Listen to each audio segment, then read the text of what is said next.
wow, now look at this floor. Isn't it beautiful?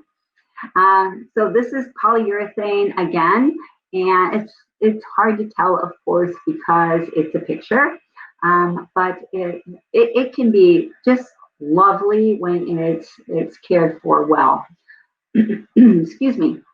So cleaning. Main thing with polyurethane floors are clean up any spills immediately. Don't let water sit on the floor. And if you're cleaning with water, make sure that you're using as little as possible.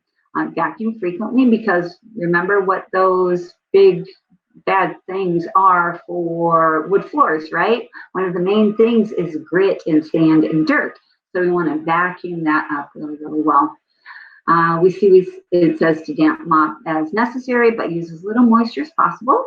Use a pH neutral or a wood specific cleaner, depending on what the standard operating procedure is in your company. Now, here's the thing with polyurethane. Remember that you are cleaning the surface. Polyurethane is more like a plastic than it is a wood. So you don't want to use products that are going to leave a residue or something that's going to try and shine the floor or restore the glow of wood floors, because what you're going to be doing is adding something on top of this plastic, and it's going to get smeary or chip, crack, peel off, and then you're going to have a bigger mess. So polyurethane floors can be cleaned by mop or by hand, depending on your SOP.